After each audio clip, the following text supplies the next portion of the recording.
So let us start the lecture again.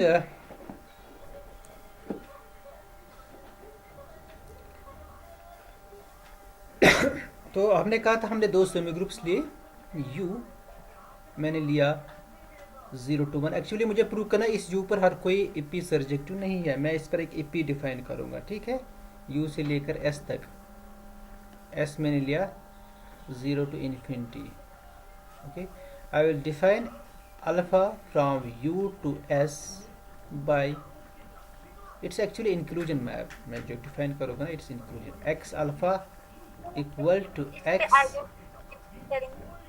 पर yes. हाँ sir, अगर हम इस पे आइडेंटिटी मैप डिफाइन नहीं कर सकते, वो भी तो नहीं आएगा सब्जेक्ट। हाँ, वो वही मैंने एक्चुअली डिफाइन किया, x alpha equal to x for each x in u। ठीक ठीक सर। ठीक है, तो इसको आइडेंटिटी नहीं कहते, इसको हम कहते हैं inclusion map. Okay sir. Okay, तो मैंने एक्चुअली इंक्लूजन मैप को डिफाइन किया, x alpha equal to x for all x in u। This inclusion map is not obviously, it is not subjective. वो तो अंडरस्टूड है, it's not subjective because we have 2 in s और 2 की pre image नहीं है। ठीक है, it's trivial है, it's not subjective. Then alpha is not subjective, then alpha is not surjective, but we show that this alpha is AP in the category of semigroups।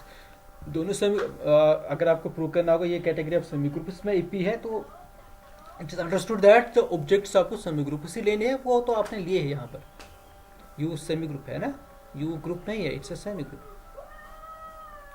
S B group नहीं है, इसमें 0 element है। आप positive भी ले सकते हो, यहाँ से U से भी और S से भी। S को आप ग्रुप भी ले सकते हो, बट इम्पॉर्टेंट एक्चुअली U है, जो मैंने पहले ही बता दिया। जिस पर आप मॉर्फिज्म ले रहे हो वो ऑब्जेक्टिव इंपॉर्टेंट है। अगर U भी ग्रुप होता सपोज, तो फिर आपको ग्रुप्स के केस में एक एग्जाम्पल मिलती जहाँ पर हर कोई EP सर्जेक्टिव नहीं है। But this U is not a group actually, it's a semi group, it's not a group. This alpha is not surjective. We show that alpha is EP। क्या करेंगे हम प्रूव? Alpha EP। तो EP prove करने के लिए आपको क्या करना है? डेफिनेशन आपको अप्लाई। तो आपको एक कोई सेमी ग्रुप W लेना है, बस। ठीक है, फिर आपको दो मॉर्फिज्म्स लेनी है S से लेकर W तक, such that alpha beta is equal to alpha gamma. फिर आपको प्रूव करना है बीटा इक्वल टू गामा, वही करना है ना। So let's take a semi group, let T be any semi group,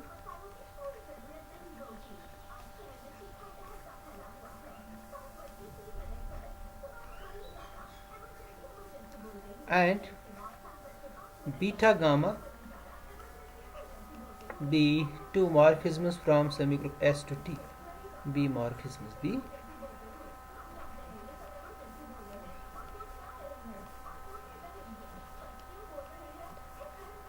such that alpha beta is equal to alpha gamma।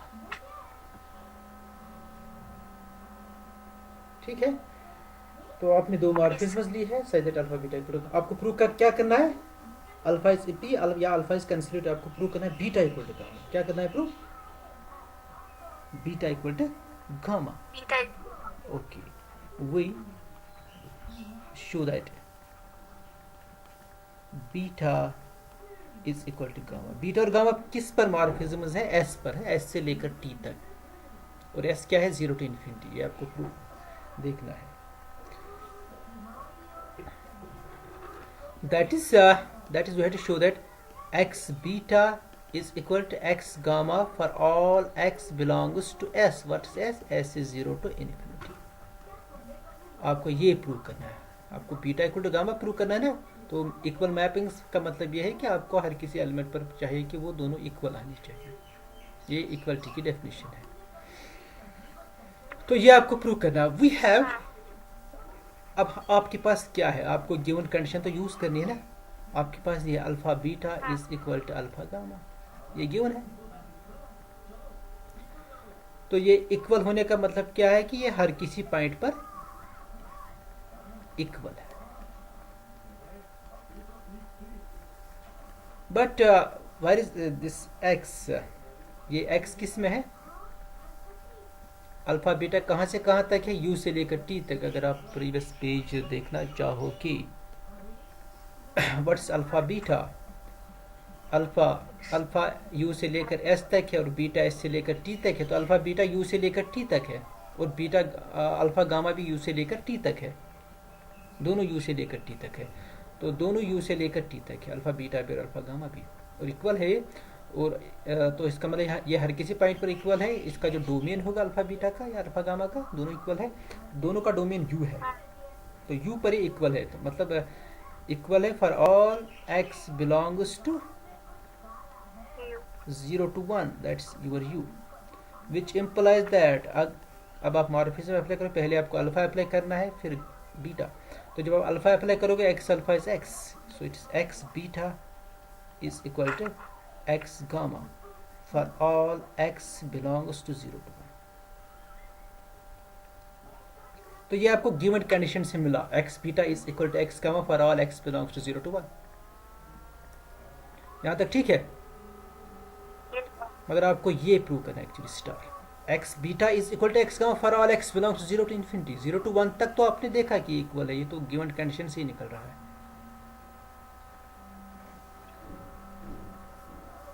तो alpha beta और गामा इक्वल है 0 से लेकर 1 तक। मतलब आपके पास ये है 0, ये है 1, इनके लिए अल्फा बीटा और गामा इक्वल है यहाँ पर, ठीक है। मगर आपको हर किसी पॉइंट पर इक्वल चाहिए, जो भी इस रियल लाइन पर पॉइंट है, पॉजिटिव रियल लाइन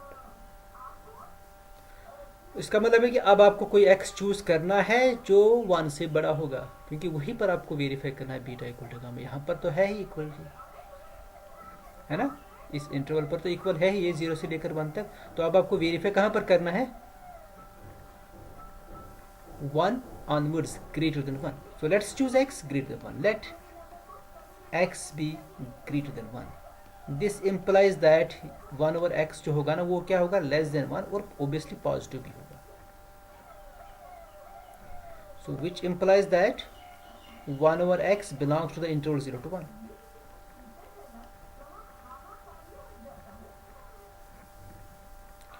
आपने x लिया ग्रेटर देन 1 और आपको प्रूव करना है x beta is equal to x gamma, actually lesser equal to 1 के लिए इक्वल है ये।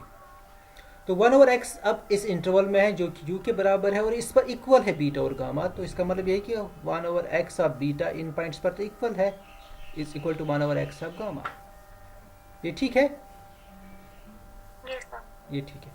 सो वी हैव, अब इसका नाम आप 1 रख सकते हो। आपको x बीटा किसके बराबर चाहिए? x गामा की, x बीटा। यहाँ से हम स्टार्ट करेंगे, x beta it's equal to x into 1 beta,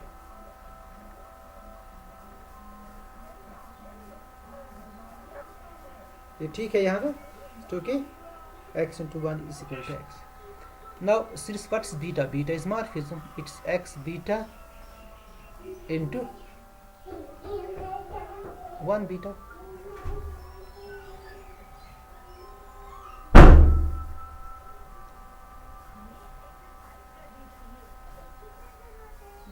One minute.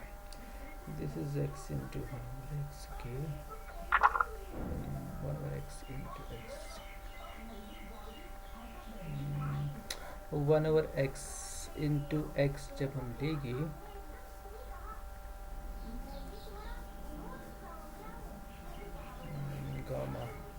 Gamma, तो गामा के बराबर आ जाएगा 1 beta is equal to 1 gamma. That's okay. 1 beta is same as 1 gamma. 1, okay. फिर 1 बीटा नहीं होगा, x beta into 1 over x beta. Okay, x beta आपके पास आ गया x beta into 1 beta है।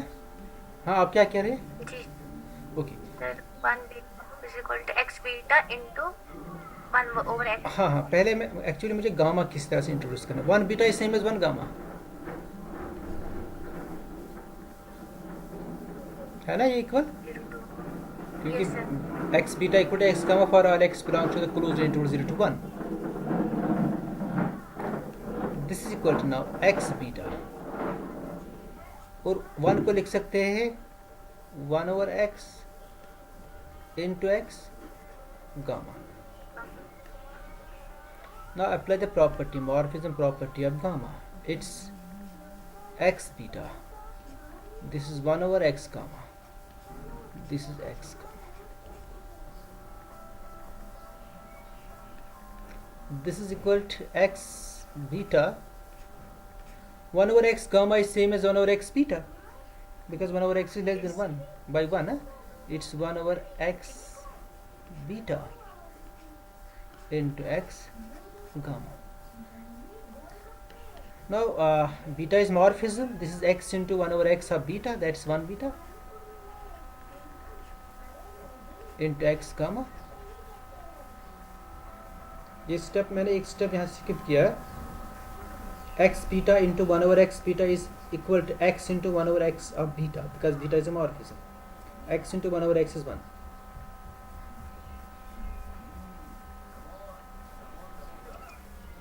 अच्छा ठीक है. Yes Yes. sir. Okay.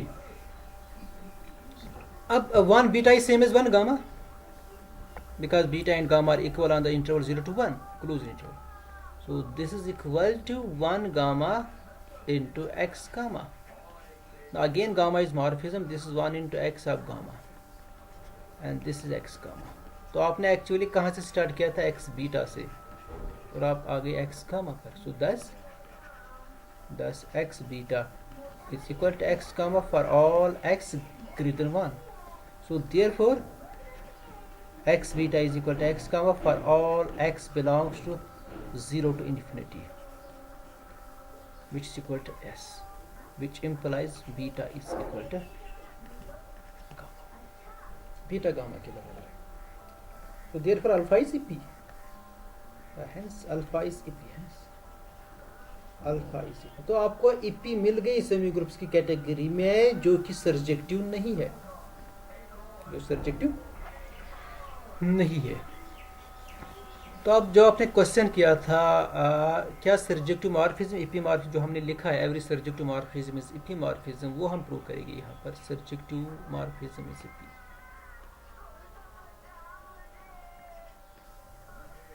Surjective morphism is an epimorphism. So let alpha from S to T be a surjective morphism. Be a surjective morphism. S और T semi group से हमें prove करना है कि अल्फा, ये अल्फा क्या है? EP. We show that alpha is EP. We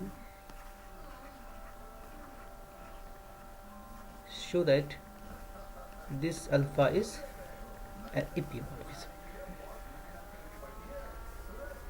It's an epimorphism. Okay. तो EP के लिए आपको क्या लेना है?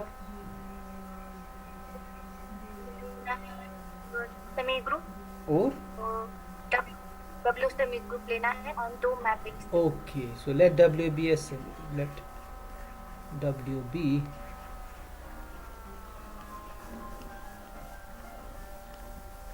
any semigroup and beta gamma be morphism between the semigroups T and W. Be morphism.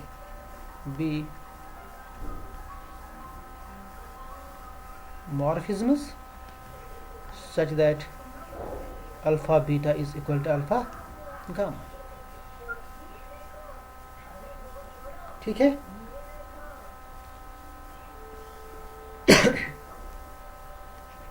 we show that beta is equal to, यही prove हमें करना है, बीटा इक्वल टू गामा. और बीटा और गामा कहाँ से कहाँ तक मॉर्फिज्म है? टी से लेकर डब्ल्यू तक. इसका मतलब है कि हमें टी में कोई भी एलिमेंट लेना है और हमें प्रूव करना उस एलिमेंट पर बीटा और गामा का सेम वैल्यू है डब्ल्यू में. यही प्रूव करना है.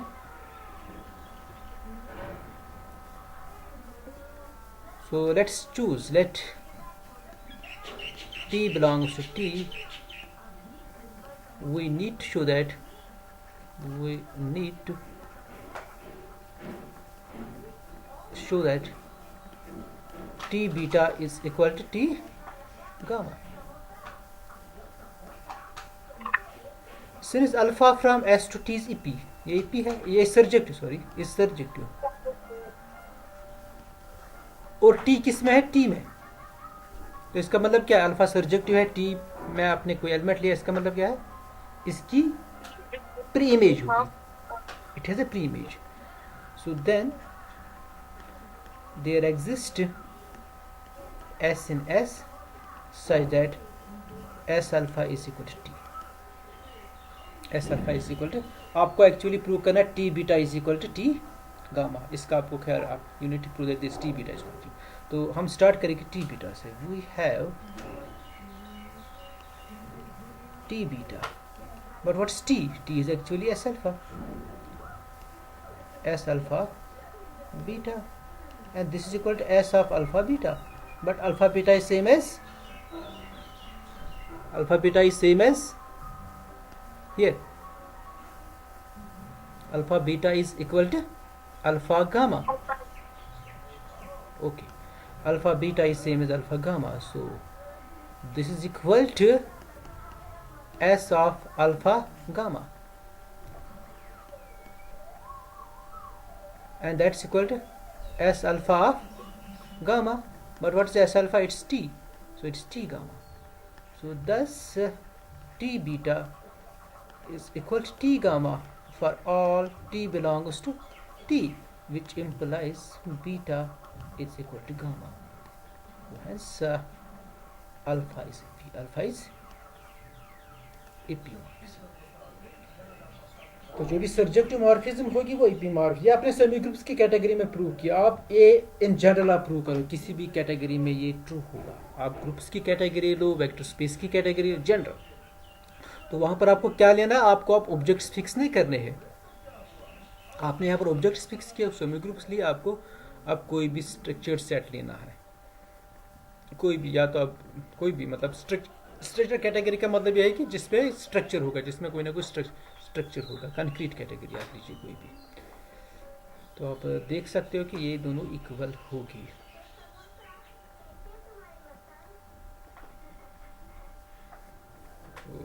This surjective is always epimorphism. अब कोई क्वेश्चन अगर है तो वो बता दीजिए.